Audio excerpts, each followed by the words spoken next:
So I can tell that I'm going to have to do like multi-part commentaries on what's going on in Trump land because just doing one video doesn't really do it justice, especially when the upsetting and worrisome occurrences are coming so fast that I don't even have time to address them all individually.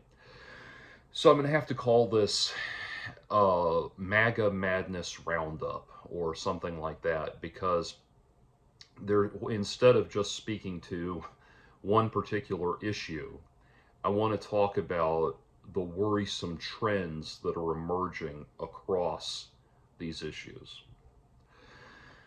A lot of people have asked me to comment on the J6 pardons, and the immediate effect of the J6 pardons is something that's already been discussed widely, which is that Trump now has, having pardoned these people, Trump now has essentially a de facto private army that views them, that knows, has been informed that they will be pardoned for doing Trump's bidding. This emboldens not only all of the people who are involved in January 6th directly, but all of the people who were sympathetic to January 6th, which includes militant far-right groups like the Proud Boys and the Oath Keepers. And what occurs to me is that most people, the biggest difficulty we have in getting it across to people that is what has happened is the people who kind of can't see the bigger picture of everything that's going on here. So I want to actually take a step back from January 6th for a second and look at a more recent and worrisome concern, or not more recent, but a co-occurring worrisome concern, which was the Elon Musk Nazi salute controversy. Now, what's interesting is, of course, the Trump apologists, the professional Trump apologists, people like Nick Fuentes and Candace Owens, Nick Fuentes maybe not a good example because he's a raving anti-Semite and doesn't have a problem with Elon Musk throwing an overt problem with Elon Musk throwing a Nazi salute. But talking about people like Candace Owens who have to find a way to try to pretend and downplay that being the reality of that being what happened. They look for every excuse in the world. They look for point to things like, the fact that he's autistic. And put it this way, I am also autistic, and I know full well that you don't make that hand gesture, the Nazi hand gesture. I'm not even going to do in this video a recreation of what he did because I'm not even going to do it in that for fear of it being taken out of context. So when we talk about that though, what I noticed, the most worrisome thing in the way people were apologizing for it was, of course, the far right was immediately emboldened. They saw it exactly one way, the way it was meant to be taken. And Andrew Tate got on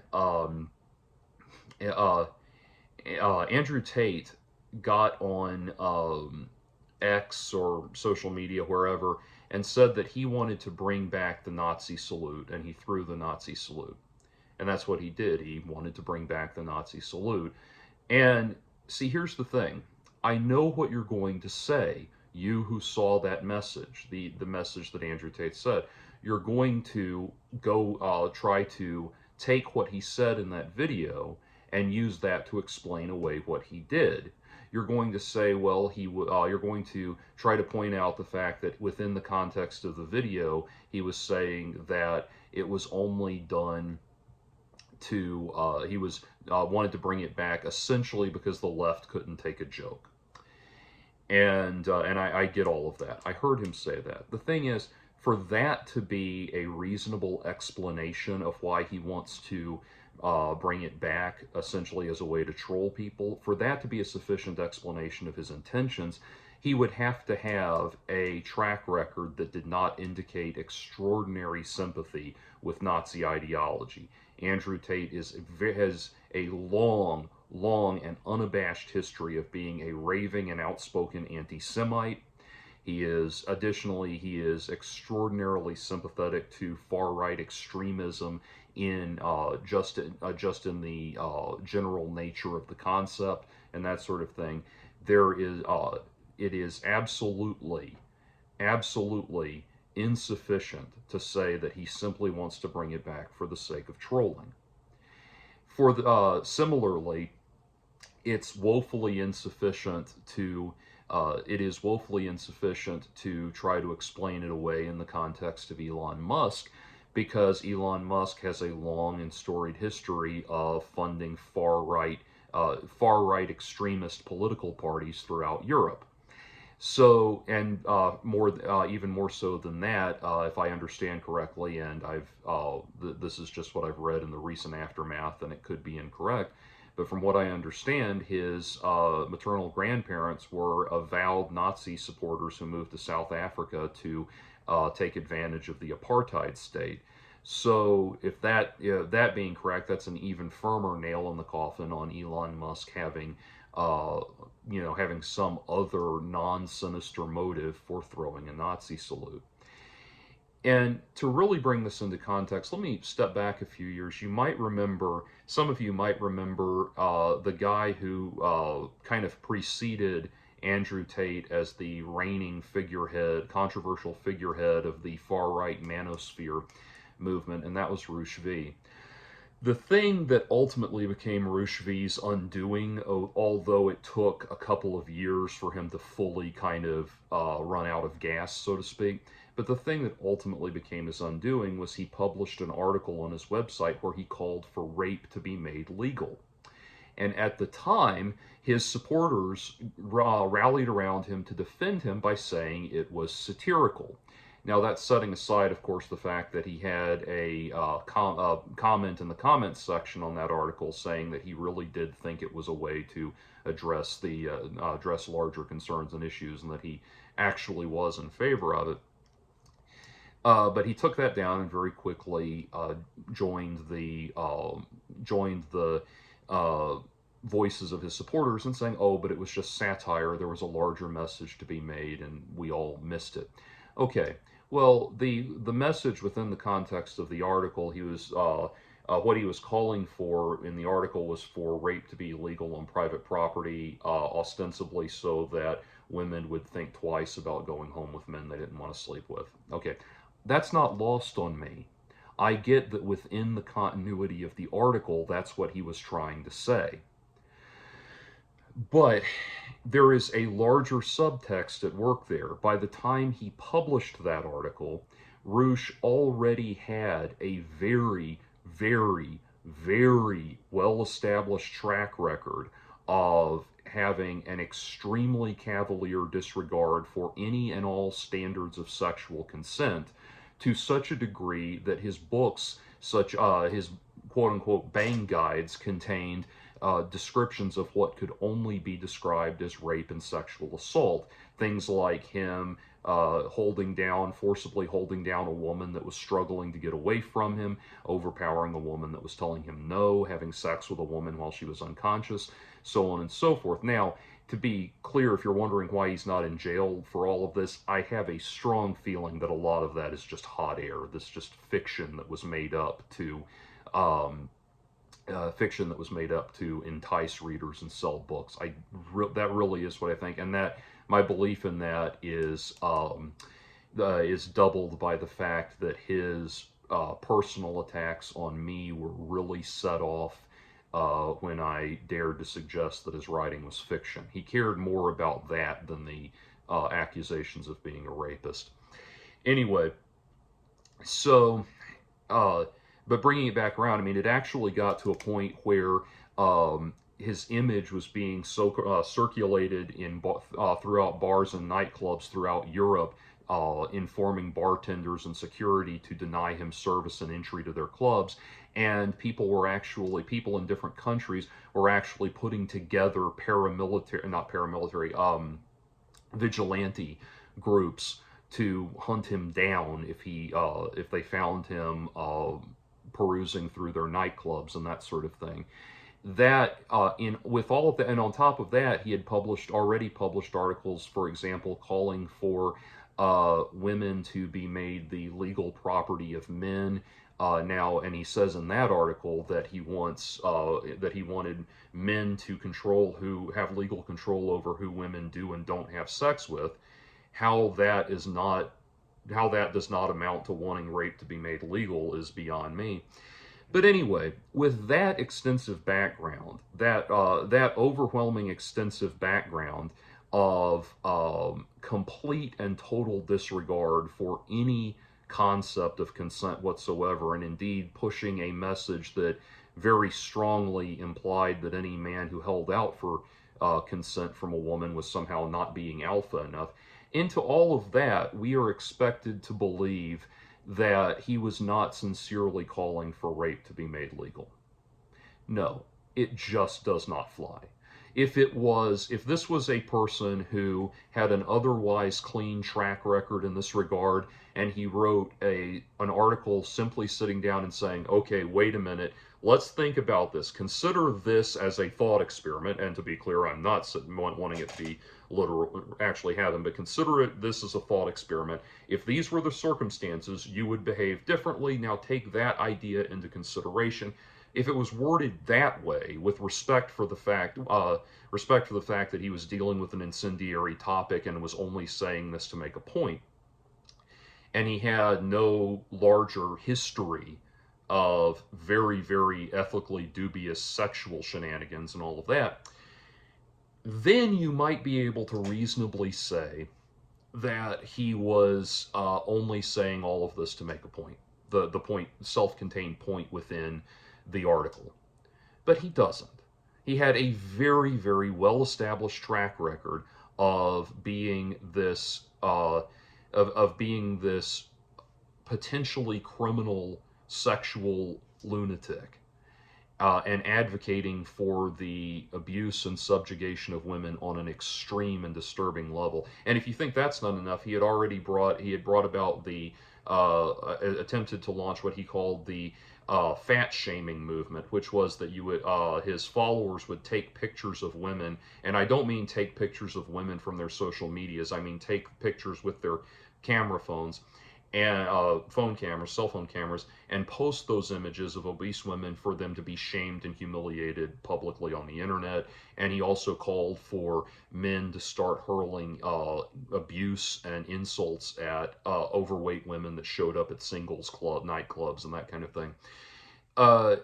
There was just nothing good about anything that he did with regards to women. I could go on. It only gets worse.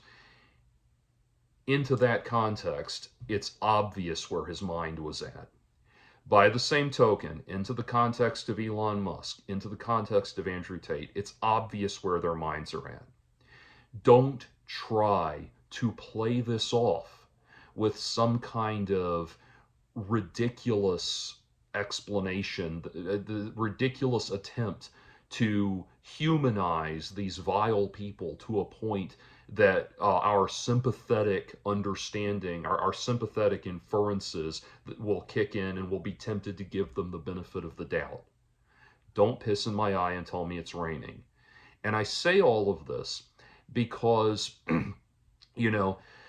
I comment usually from a very libertarian perspective. And what that means is that you end up, basically, because most people are not third party, they're either left or right, you end up with this thing where you have people who agree with you over here because of this, and people who agree with you over here because of that. So I get to talk to a wide swath of people. And consequently, I do get to talk to a wide swath of Trump supporters. And what they do time and again the people who write in with just brazen disrespect, who, just want to call me a fag and that kind, and libtarded and all that, that's fine. They get blocked. No reason to deal with them. But the people that are the real concern are the ones who are the apologists, the ones who you can tell talking to them, they are genuinely decent people who have been dumbfounded by this and who are not understanding the larger scope of what's happening. They don't want it to be as bad as it seems to be, and so they try to explain it away. And it's amazing how they never stop and look back and realize all of the madness and all of the insanity that they're having to explain away, and realize, gosh, I should have asked myself a long time ago, what is the threshold of insane madness behavior that I'm not willing to apologize for anymore? I started apologizing for these people without knowing what that threshold limit was, and now I don't know if I'm supposed to keep apologizing for these people or say enough is enough. And that's why you need to have your own values that transcend your excitement over an entertaining media figure like Donald Trump. Bringing all of that then back to the J6 pardons, and this is what I wanted to talk about. There was a guy who was commenting on my videos for a while that was apparently of some foreign extraction. He was not a U.S. citizen, and he kept writing in and saying he was not a Donald Trump supporter because he could not vote for him. He's not a U.S. citizen, so he couldn't vote for him. And you need to understand something. If you are ideologically aligned with Donald Trump and promoting his ideas from an intellectual standpoint and from a personal standpoint, you're a Trump supporter. You're just one that can't vote for him. Anyway, so this guy he kept writing to me trying to get more information out of me, and he said, or getting me to address things that it was very obvious to me that he had drunk the Kool-Aid with a lot of MAGA talking points, and that there's really not a lot I can do to get things through to him directly. But he kept saying, he said, is there some Trump policy position you don't agree with? Which, where to begin? But anyway, he says, is there some Trump policy position you don't agree with? Everyone tells me Trump is bad, but no one will tell me why. And you have to understand the reason no one is telling you why is because for most people that are outside the MAGA cult, it is so self-evidently obvious why Donald Trump is wrong. Just like bringing back Roosh, for example, or Andrew Tate, the Manosphere guys like that. Most people will not do as I am doing here and sit here and tell you what's wrong with those people, because it's so viscerally, self-evidently wrong what they are. They are so viscerally repugnant to any concept of human decency and compassion and empathy and love and hope and happiness and positivity and soulfulness. They are so viscerally repulsive to all of that it sounds like, when you ask what's wrong with those people, it sounds like you're feigning ignorance to try to have an argument. That's why people aren't wasting time telling you what's wrong with these people. But that same guy tried to convince me that January 6th was some sort of acceptable occurrence by saying, if you, I don't mean to disrespect this person, but when I would read, or I'm sorry, I should say I'm sorry to disrespect this person, but when I would read his posts, and I would just imagine them in the voice of an idiotic sounding German person. And he said at one point, if you watch the images of the QAnon shaman entering the Capitol building, you will see that the security guard stepped aside to let him enter. The January 6th protesters entered the Capitol building peacefully. Stop a minute. First of all, one solitary moment of one person doing something within the bounds of acceptability does not does not constitute a full and complete image of what happened that day. You have people like the police officer Christine Edwards, who suffered permanent brain damage because of the assaults inflicted on her by January 6th rioters. You have examples. Rachel Maddow, by the way, has been commenting on the J6 pardons extensively. You can get a very lengthy list from her videos of these people and the things that they've done. But people who did things like enter the building with bats and hockey sticks and guns and beat up and assault police officers, people who threw smoke grenades at police officers, on and on it goes. Examples of completely destructive antisocial behavior for which they rightly deserved to be jailed, and for which they were, even if they were not let on to the Capitol premises willingly. And just because you have footage of one security guard taking the path of least resistance does not mean that they were let on. They were allowed to be there or let onto the premises peacefully.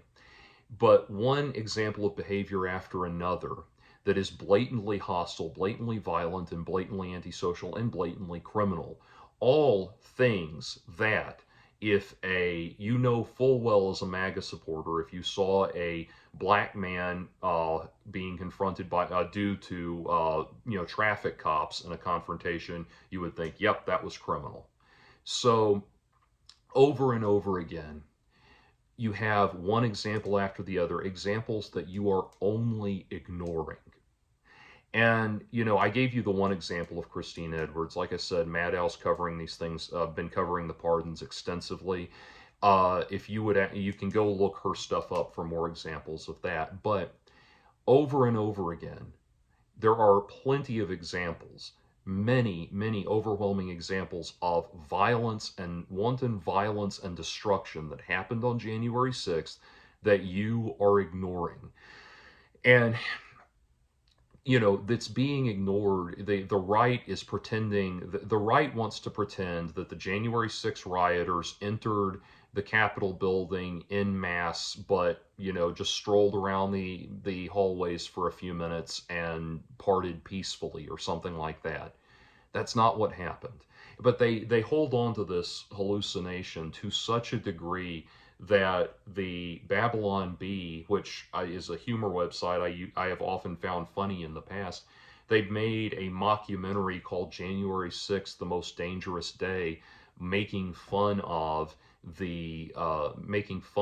what happened in the Capitol, as if nothing actually happened, as if no actual violence actually occurred. And so to that guy who thinks that one brief image of the QAnon shaman walking past one security guard constitutes the behavior of thousands of people over the course of several hours, understand this. Your personal threshold of acceptability is not what the laws are based on. Laws do not have to cross over your personal threshold of acceptability in order to be broken. Yes, there are things, if I say that somebody is guilty of assault and battery, there are all kinds of things that you personally would brush off that fall under the rubric of assault and battery. Things that you think are just fine, things that you think are you would not, things that if they happened to you, it would never even occur to you to file charges. But they are assault and they still fit the definition of assault and battery. And it's the same thing with all of these things that happened on January 6th. The problem is it's not even just the minimum threshold issue at play here. There is plenty of gratuitous violence, criminal behavior that above and beyond mere trespassing, which was criminal in and of itself, even if the security guard stepped away to allow for the QAnon shaman to enter. There's plenty of violence against police officers, against elected officials, acts of violence and terrorism that were rightly and correctly prosecuted. And no one, we are at a point where no one has the time or the energy to hold your hand and try to explain these things to you anymore. And that brings me to the third thing I wanted to talk about, which is Trump's recent announcement that he wants to explore the opportunity or the possibility of sending uh, criminals, U.S. criminals, overseas to serve their sentences overseas in other countries with far less humane prison systems and standards of uh, prison systems and standards of human rights than the United States. And here's the thing, I'm sure to Leroy McDumbfuck Trump supporter out there who just falls in line with whatever comes out of that guy's mouth, to you, you probably think that sounds wonderful. You probably just think that sounds grand. Gosh, no one's ever thought of that before. Why did we not do that before? That's where you're at with that. You're going to apologize for every single thing that he does. And you're probably going to say, well, he said it's only for the absolute worst criminals, only for the worst, most dire of circumstances would he do this. Okay. Now I'm going to hold your hand and explain to you the problem here. And this is why I wanted to talk about all three of these things together. Because the thing is, you look at these things and you fail to understand the larger picture of what's coming together. Everything that Donald Trump is doing now, falls under the rubric of how right-wing, far-right extremist dictators take over and control a country.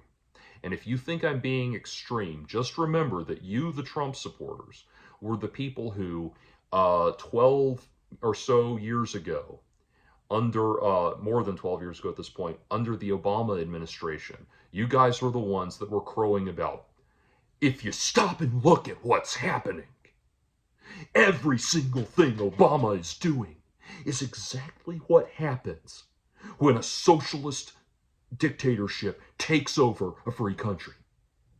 It's and Hillary and Joe Biden over and over again. Every time you have a goddamn Democrat in the White House, you pretend that you're seeing the stations of the cross leading up to a socialist takeover of the country. And maybe it's because you know that that's been bullshit every single time that you don't want to believe me when I'm telling you this is every single thing Trump does is the behavior of a fascist dictator, of a right-wing despot, establishing a private military, a private militia that answers only to Donald Trump, or excuse me, only to the leader in general. Establishing a private army that answers only to the leader is a constant and recurring theme as when dictators attempt to take over, when dictators take over a free society.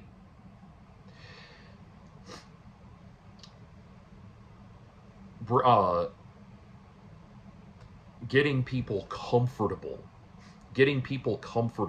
with displays of extremist behavior, extremist rhetoric, and extremist ceremonial behavior, as happened with Andrew Tate and Elon Musk with the Nazi salutes. Normalizing displays of extremism is exactly what happens when a far-right dictator tries to take over a free society. Expansionist rhetoric, which Trump, the saber rattling Trump has been doing about annexing Canada or annexing Greenland and all of that. Expansionist rhetoric is exactly what we start hearing when a despotic right-wing dictator takes over a free society. And that brings me finally to this extradited prison concept that he has. Because sending people overseas to serve out political sentences in other countries is once again extremist dictatorial political maneuver. It's something that Trump's buddies over in North Korea do all the time.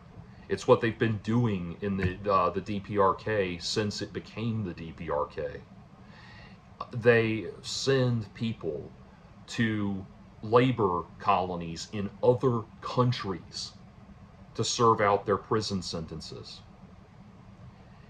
And you probably don't understand why that's a problem. You're probably that same guy, cracking his knuckles and doing a few exaggerated finger waves over the keyboard before launching into a comment and wanting to naively know what is so wrong about sending people to other countries to do their prison sentences. Okay, let me explain it to you. First of all, normalizing sending people to countries with a lower standard of human rights to serve out their prison sentences is the first step towards acclimatizing people in this country to being deprived of their basic human rights when they go to prison in this country. Second, sending people to other countries has the effect of depriving them access to due process of law. They have, if you are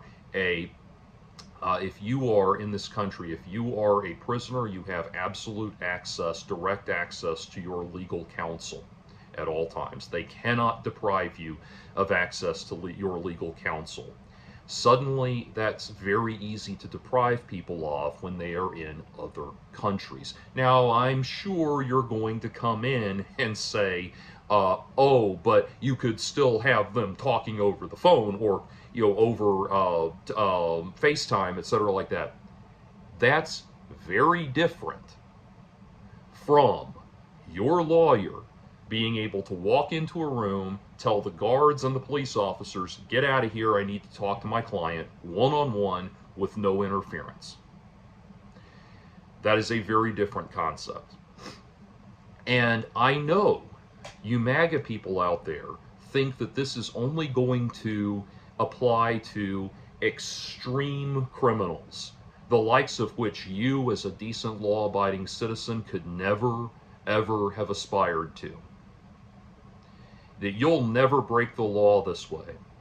You'll never do anything that would get you sent off to those countries. Now, to those labor colonies in other countries. But, tell that to Amanda Knox. Amanda Knox, who absolutely did not kill Elizabeth Kirshner. Tell that to the West Memphis Three, Damian Eccles and those guys who were falsely accused of murdering several children. You, like every single other person, have the potential to find yourself being falsely accused and wrongfully convicted of a crime. And because you know full well, as Penn and Teller put it perfectly, our government is made up of a bunch of clowns. And just like runaways and circus animals will tell you, clowns will fuck you and they don't care if it hurts. You cannot honestly, in your heart of hearts, think that the Donald Trump system of government is going to be so flawlessly perfect that you don't need to worry about getting caught up in it accidentally. You cannot be that naive. And guess what? Another staple of a far-right takeover, dictatorial takeover of a free society is establishing people who pathologically cannot think outside of the box that has been established for them by the dictator.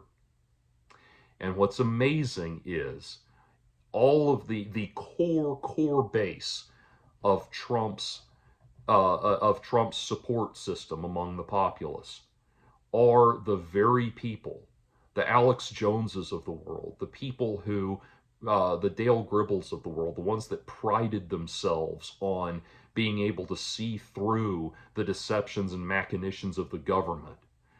Somehow, every single one of those people turned out to be the most gullible rubes on the planet, the people who fell for it harder than anybody else. And probably the reason for that is that you were so busy being suspicious of the government that you never understood, you never established a baseline of competence. And because you never established that baseline of competence, you never established a standard by which you knew the government was running correctly, you convinced yourself that it couldn't be run correctly at all. And in comes Donald Trump to take advantage of your naivete. Now, to all of you out there who have listened this far and are still, MAGA supporters and that kind of thing, you need to stop and realize where we're at. And to give you an idea, there's a wonderful, wonderful children's book by Dr. Seuss. And all Dr. Seuss books, children's books, are wonderful, except for, of course, Daisy Head Maisie. But there's a wonderful Dr. Seuss children's book called The Lorax. It was made into an animated television special, and it was made into a CGI atrocity of a movie. Now, you can go on YouTube, look up The Lorax 1972, and you'll see the animated special. And yes, there actually was a time when that degree of lush, colorful, beautiful hand-drawn animation and intricate, gorgeous soundtrack design was the industry standard just for a primetime children's television special. But setting that aside, that it's the better, easily the better of the two adaptations. So the Lorax, if you don't know, is about a character called the Onceler. We never see his face. We just see his arms and torso as he goes about doing things.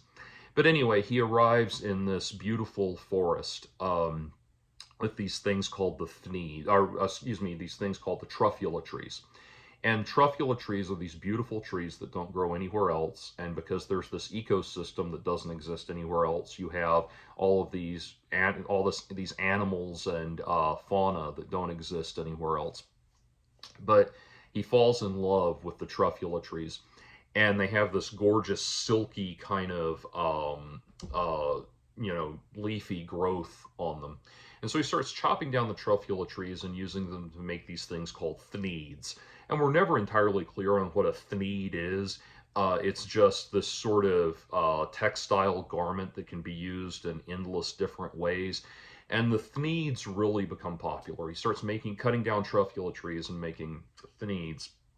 And as he's making these thneeds, he's confronted by this little character called the Lorax, which the Lorax is very obviously a kind of metaphor for an environmental eco-hippie type guy. And we can, he has a very pronounced long beard and everything and all that.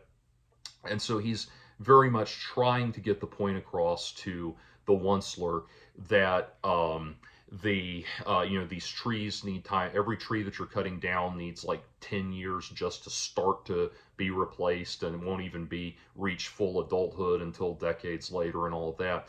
And the Onceler doesn't give a shit. And the whole, the story goes into kind of a comedy of errors of the Lorax trying to communicate to the Onceler that he's destroying this very delicate ecosystem that once gone will not recover. It won't come back, and he's got to stop and reforest now, and that there's things that matter more than profits and all of that. And of course, we go through a bunch of slapstick interludes of the Onceler finding different ways to kick the Lorax out of the factories and all of that. And so we get to a point towards the end of the story where the Onceler finally conveys to, the Lorax finally conveys to the Onceler what has happened, what he's doing. And he's like, look, you are about to cross the event horizon on this. You're about to hit a point where you can't come back. And if this sounds like a certain environmental message you've been hearing in the media for some time now, there's a reason for that. Anyway, the Onceler, finally, he gets to this point where he looks out over this forest that used to, at one time, was a beautiful forest full of truffula trees, and it's now this post-apocalyptic wasteland of tree stumps, dead trees, and smog in the air, and pollution, and just this dark, disgusting wasteland. And he finally says, you know what, you're right. I see the horror of what I've done, and I'm going to think it over. And I'll think it over. I'll think about it. And the Onceler says, no, you're out of time for thinking it over. And that's a direct line from the story. You're out of time for thinking it over. You have to stop now. We have no choice but to stop now. And he finally agrees to stop. He agrees to stop the mass deforestation and destroying the habitats of all of these creatures, etc. He agrees to stop. And as soon as he agrees to stop, the final truffula tree is cut down. And so they've crossed the event horizon. They can't come back. Now, briefly speaking, by the way, because I know I said the movie was horrible and people are going to want an explanation for it. The reason the movie is horrible, with the exception of the absolute banger song, How Bad Can I Be? The reason the movie is horrible is because it depicts the Onceler correcting the environmental catastrophe and putting everything back, having the change of heart and correcting it and putting it back on track. That completely destroys the message of the story, because it's an environmental message that that ends with the actual story, the actual Lorax story ends with the Onceler as an old man handing the seed for the final seed for a truffula tree off to a child, saying, the Onceler and all of his friends might come back if we can regrow all of the truffula trees. He gives them the seed, and the little boy takes the seed delicately, cherishing it, and takes it off to hopefully replant. And the message being that this is a generational issue. We can't solve it overnight. It's going to take generations and generations to put things back right. And so when you have a movie where the Onceler solves the problem instantly and everything's okay, it conveys the wrong message. No, we cannot just just take one small course of action and put everything back on track. Anyway, so why am I telling you this story with this extremely heavy-handed environmental message? Well, the reason is because when it comes to political policy, y'all people are the Oncelers. We're out of time for thinking things over. We don't have time to get shit across to you anymore, to hold your hands and try to get you to understand how trade tariffs work, to try to get you to understand that Donald Trump has established his own private army, to try to get you to understand that he has created a space of public acceptability for displays of far-right extremism. We're past the point of trying to convince you that extradition of prisoners to other countries is a bad idea. We're past that point. It's impossible for someone like me to just sit and try to hold the hand of that one extremely naive commenter that I mentioned before. We are past the point of being able to do that. I know it doesn't sound like this because what I'm about to say is going to sound silly to you, because you have such a cavalier disdain and disregard for everyone on the left. You've gotten to this point, you have believed this lie that these these well-meaning but often ineffectual people on the left that are trying to do the right thing and trying to make things better for people. You've so convinced yourself that they're the bad guys that the actual bad guys have been able to hoodwink you. But it may well be that Joe Biden and Kamala Harris and everybody in that administration goes down as being the last true great Americans, because they are the people that believed in the voice of the people and the will of the people to such a degree that they handed it over to, they willingly handed it over to a despotic, tyrannical warlord, madman, dictator, because the people said that that was what they wanted. And they so honored the will of the people that they allowed that to happen. They stepped aside and said, if this is what you want, okay. They believed in the American experiment to such a degree that they let the people have the loudmouth piss baby ruler that was so obviously going to immediately start doing everything he could to tear down the American system and the American way of life and replace it with a Trump casino.